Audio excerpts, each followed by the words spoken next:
الحمد لله وكفى والصلاة والسلام على من لا نبي بعده ولا رسول بعده ولا معصوم بعده ولا شريعة بعده ولا كتاب بعده ولا أمة بعده أما بعد فأعوذ بالله من الشيطان الرجيم بسم الله الرحمن الرحيم قال الله تبارك وتعالى في الكلام المجيد والفرقان الحميد إنه كان توابا وقال الله تبارك وتعالى في مقام آخر محمد رسول الله والذين معه أشداء على الكفار رحماء بينهم صدق الله مولانا العظيم.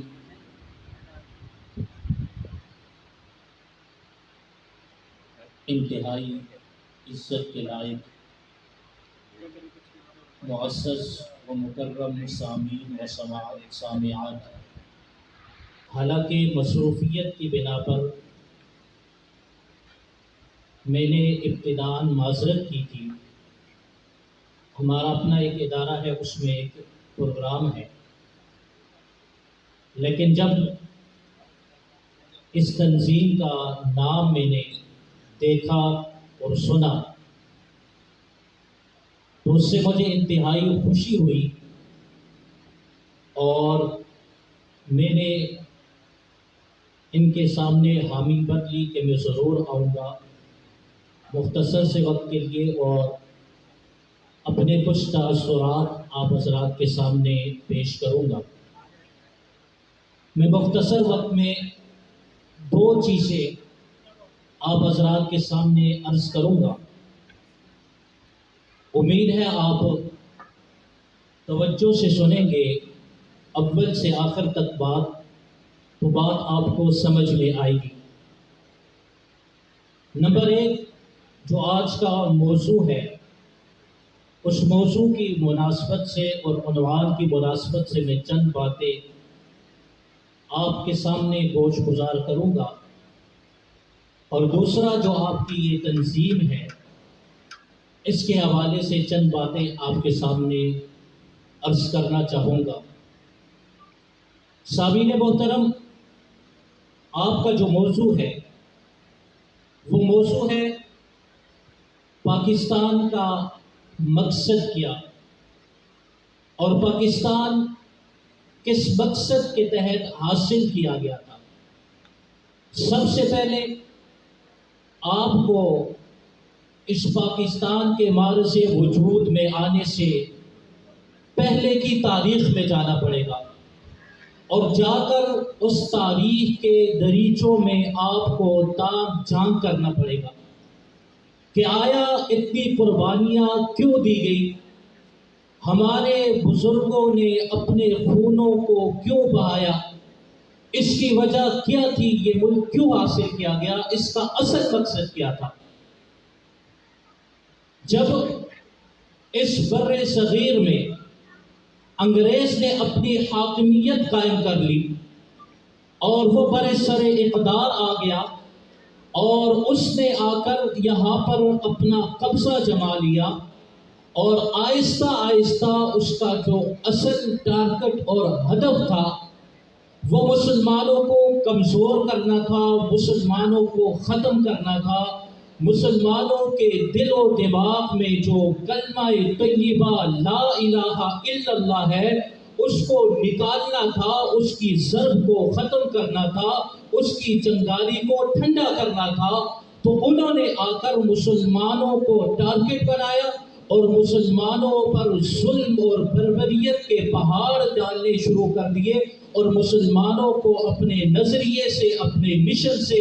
دور کرنے کی کوشش کی اور آہستہ آہستہ مسلمانوں کے مذہبی معاملات میں مداخلت کرنی شروع کر دی اور مسلمانوں کو مذہبی آزادی نہیں دی اور مسلمان کھل کر عبادت نہیں کر سکتے تھے، مسلمان کھل کر اپنی اذانیں نہیں دے سکتے تھے، مسلمان کھل کر اپنی نماز نہیں ادا کر سکتے تھے، مسلمان کھل کر اپنی تلاوت نہیں کر سکتے تھے، مسلمان کھل کر اپنے مذہبی معاملات نہیں کر سکتے تھے، حتیٰ کہ مسلمانوں پر یہ برِ صغیر کی زمین تنگ کر دی گئی تھی۔ ایسے میں ہمارے علماء اور ہمارے قائدین وہ اٹھے اور انہوں نے ایک تصور پیش کیا، وہ تصور کیا تھا، وہ تصور ایک ملک کا تھا، ایک ریاست کا تھا کہ ہمارے پاس بھی ایک ریاست ہونی چاہیے، ہمارے پاس بھی ایک آزاد ملک ہونا چاہیے، جس ملک میں ہم رہ سکے، جس ملک میں ہم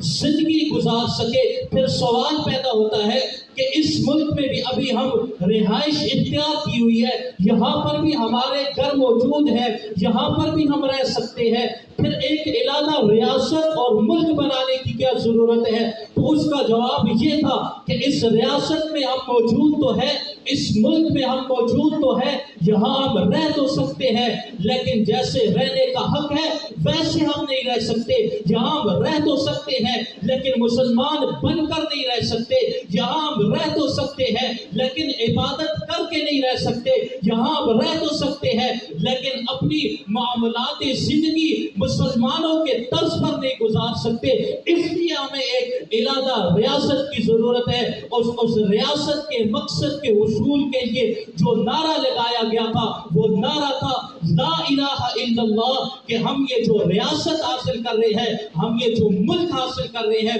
اس ملک کا مقصد، اس ملک اور ریاست کا حصول کا جو اصل مقصد ہے اور مقصود اصلی ہے وہ لا الہ الا اللہ ہے۔ اور لا الہ الا اللہ کا مطلب کیا ہے؟ لا الہ الا اللہ کا مطلب یہ تھا کہ اس ملک کے اندر جو مسلمان ہے وہ پوری آزادی کے ساتھ اپنے مذہبی معاملات کر سکے، مسلمان پوری آزادی کے ساتھ اپنی زندگی بسر کر سکے، مسلمان پوری آزادی کے ساتھ اپنی عبادات کر سکے، اپنے عبادت خانوں میں جا سکے، اپنی نماز اور روزے قائم کر سکے۔ یہ مقصد تھا اور اس مقصد کے لیے جو ہے ہمارے قائدین اور ہمارے علماء میدان عمل میں آئے اور انہوں نے یہ نعرہ دیا، اور پھر جو عوام تھی اس عوام نے اس نعرے کا ساتھ دیا، اس لیے کہ اس نعرے کا مقصد اور اس کا حصول جو لا الہ الا اللہ تھا، اور پھر اس عوام نے اسی بنا پر کہ لا الہ الا اللہ کی بنا پر ہمیں ایک آزاد ریاست حاصل ہوگی،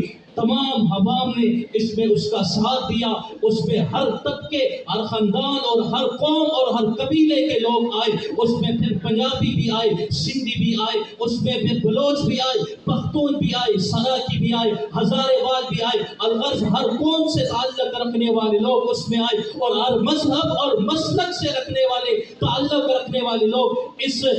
میں شرکت کی، اور اس مقصد کے حصول کے لیے وہ آگے بڑھے، اپنے قائدین کے شانہ بشانہ وہ کھڑے ہوئے اور اس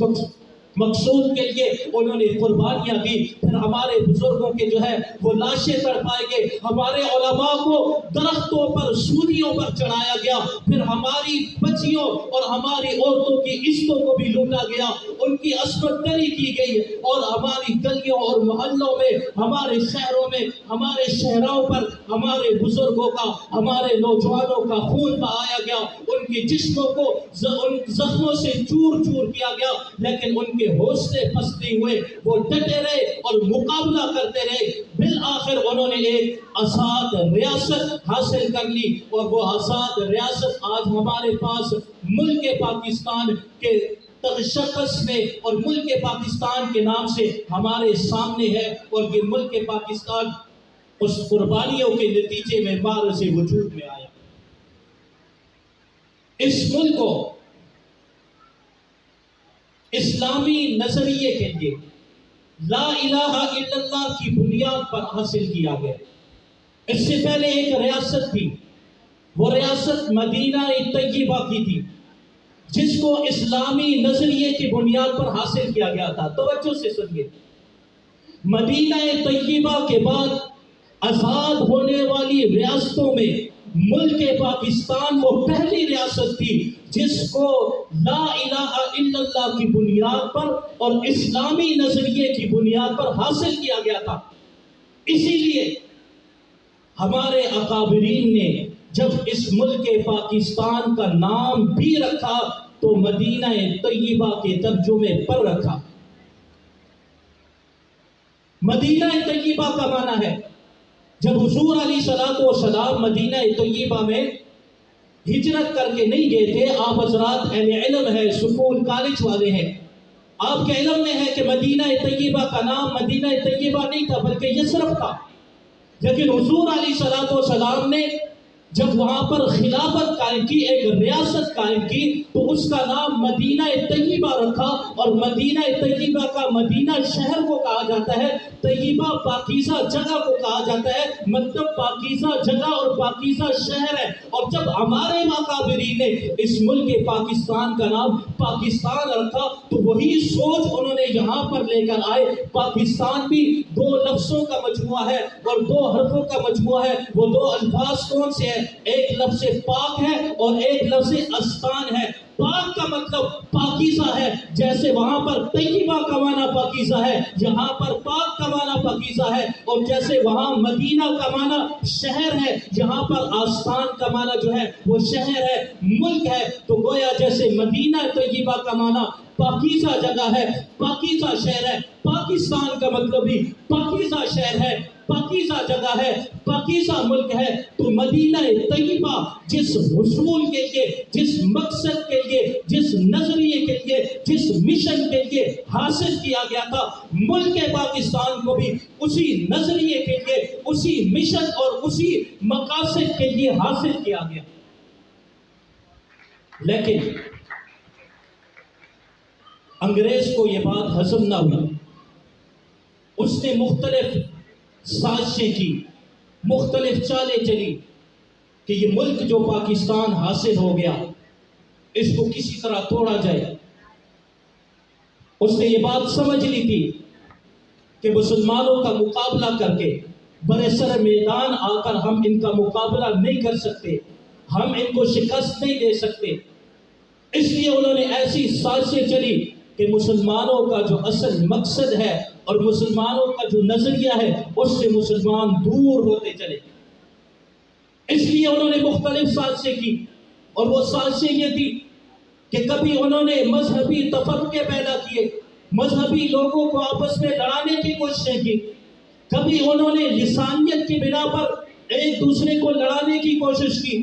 پنجابی کو سندھی سے لڑا دیا، سندھی کو بلوچ سے لڑا دیا، بلوچ کے پٹھان سے لڑا دیا، مہاجر کو پٹھان سے لڑا دیا۔ یوں ان کی یہ سازشیں تھی، اور یہ سازشیں بھی انہوں نے جاری رکھی، اور اس کے ساتھ ساتھ انہوں نے کچھ اور سازشیں کی جو سب سے خطرناک تھی۔ یہ سازشیں ہمیں نظر آ رہی تھی، اور وہ سازشیں جو ہمیں نظر نہیں آ رہی تھی وہ کچھ لوگوں کو انہوں نے خریدا، کچھ لوگوں کو انہوں نے سامنے لایا اور ان کو کہا کہ آپ کہیں کہ یہ پاکستان جو ہے یہ سیکولر ایک ملک تھا اور سیکولر کے نظام کے لیے یہ حاصل کیا گیا تھا، یا اس کو جو ہے دوسرے انگریز کے طرز حکومت کے طور پر، جیسے انگریز کے ہاں ہر قسم کی آزادی ہے، اس ملک کو بھی اسی لیے حاصل کیا گیا تھا کہ یہاں ہر کسی کو آزادی حاصل ہو۔ یہاں ملک پاکستان میں ہر کسی کو آزادی حاصل ہے، لیکن میرا آپ سے سوال ہے کہ یہ ملک کے لیے اتنی قربانیاں کیوں دی گئی؟ اس کے حصول کے لیے ہمارے بڑوں نے اپنی جانوں کو قربان کیوں کیا؟ ہماری ماؤں اور ہماری بہنوں اور ہماری بیٹیوں نے اپنی عزتوں کو کیوں قربان کیا؟ اگر مقصد یہی ہوتا کہ یہاں پر ہم کھلے عام زنا کر سکے، اگر مقصد یہی ہوتا کہ ہم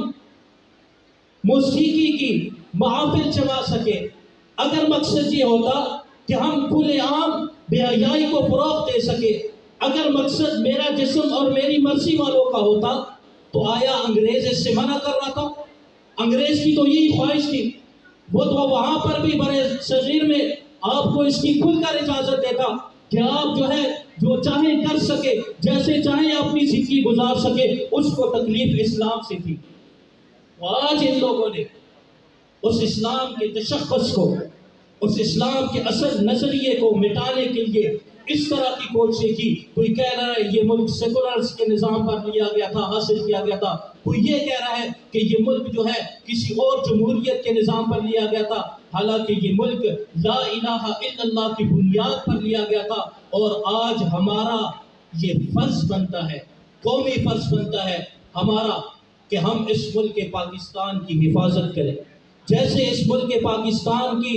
سرحدی جو ہے اس کی حفاظت کرتے ہیں، اسی طرح ہم نے اس کی نظریاتی اور جغرافیائی سرحدوں کی بھی حفاظت کرنی ہے. اور اس کی نظریاتی سرحدیں لا الہ الا اللہ ہے، اس میں اسلام کا اصول ہے. تو اس اسلام کے اصول کے لیے آپ حضرات نے، یہ جو ہمارے عرصہ کے نوجوان ہیں جنہوں نے یہ محفل سجائی ہے، جنہوں نے یہ ایک بزم سجائی ہے اور ایک تنظیم رکھی ہے، ان کا ساتھ دینا ہے. اس کے ساتھ ساتھ میری آخری بات جو میں عرض کر رہا ہوں پیغام عرصہ والوں کے لیے. پیغام عرصہ، عرصہ کا مطلب اللہ، رسول، صحابہ اور اہل بیت ہیں. بہت سارے لوگ آج کل یہ کوشش کر رہے ہیں کہ وہ حضرات صحابہ کرام اور اہل بیت میں دوریاں بنانے کی کوشش کرتے ہیں. وہ یہ بتلاتے ہیں اور یہ باور کرانے کی کوشش کرتے ہیں کہ نعوذ باللہ یہ ایک دوسرے کے دشمن تھے. ان حضرات کو اللہ جزائے خیر دے، انہوں نے صحابہ اور اہل بیت کو ایک ساتھ رکھا ہے اور لوگوں کو یہ بتلایا ہے کہ صحابہ اور اہل بیت ایک دوسرے سے جدا نہیں ہے، بلکہ قرآن مجید ان کے بارے میں کہتا ہے محمد الرسول اللہ والذین معه اشداء علی الکفار رحماء بینہم، کہ یہ جو محمد الرسول اللہ کے ساتھی ہیں، ان کے ساتھ چلنے والے ہیں، ان کے جانثار ہیں، یہ ایسے ہیں اشداء علی الکفار، یہ کفار کے مقابلے میں تو سخت ہیں، کفار کے مقابلے میں تو یہ غضبناک ہے. رحماء بینہم، لیکن یہ آپس میں رحم دل ہے، آپس میں ان کی محبتیں ہیں، آپس میں ان کی الفتیں ہیں. اس لیے یہ صحابہ کرام کی اور حضرات اہل بیت کی جو آپس میں محبتیں ہیں، الفتیں ہیں، کہیں وقت ہوا انشاءاللہ تو دوبارہ آپ کو اس موضوع پر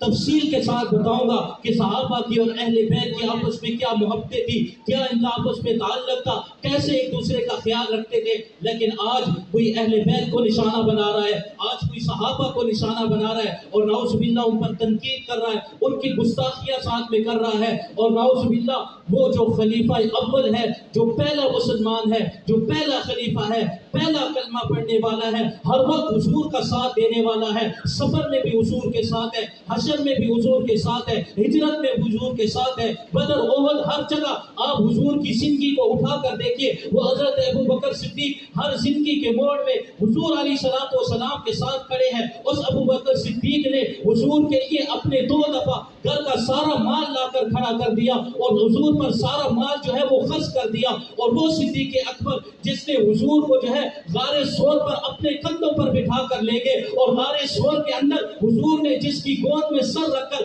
آرام کیا تھا، وہ صدیق اکبر جس کے بارے میں حضور نے فرمایا تھا کہ اس دنیا میں جن لوگوں نے مجھ پر جو احسان کیا ہے، میں نے سارے لوگوں کے احسانوں کا بدلہ اسی دنیا میں چکا دیا ہے، لیکن صدیق اکبر تیرے احسانوں کا بدلہ میں اس دنیا میں نہیں چکا سکا ہوں، کل قیامت کے دن اللہ ہی تیرے احسانوں کا بدلہ چکائے گا. اسی صدیق اکبر کو آپ کے اس ملک پاکستان میں کراچی کے اندر اور اسلام آباد کے اندر نعوذ باللہ کافر کہا گیا ہے. بہت سارے حضرات نے آپ نے ویڈیو دیکھی ہوگی، نہیں دیکھی تو دیکھ لیجئے. ہمارا یہ بھی فرض بنتا ہے، آپ نوجوان نسل ہے، آپ جو ہے وہ ملک کا فیوچر ہے، آپ نے اس ملک کو آگے لے کر جانا ہے. آپ نے جیسے اس ملک کی حفاظت کرنی ہے، اسی طرح آپ نے اسلام کی بھی حفاظت کرنی ہے. اور اسلام کی حفاظت تب ممکن ہوگی جب آپ حضرات صحابہ کرام اور اہل بیت کی حفاظت جو ہے یہ کریں گے. اور یہ دروازہ ہے، اگر آپ نے صحابہ اور اہل بیت کی حفاظت کر لی، ان کا دفاع کر لیا تو کوئی آگے نہیں بڑھ سکے گا. لیکن اگر ہمارے صحابہ کی اور اہل بیت کا دفاع نہ کر سکے تو پھر لوگ جو ہے وہ آگے اسلام پر جو ہے وہ اٹیک کریں گے، حضور پر اٹیک کریں گے، اللہ کی توہین کریں گے. اس لیے ہمارا یہ قومی دینی فرض ہے کہ ہم اس کو ادا کریں. اور یہ فرض یہ ہے کہ ہم ملک پاکستان کا بھی دفاع کریں، اسلام کا بھی دفاع کریں، حضرات صحابہ کرام اور اہل بیت کا بھی دفاع کریں. وما علینا الا البلاغ.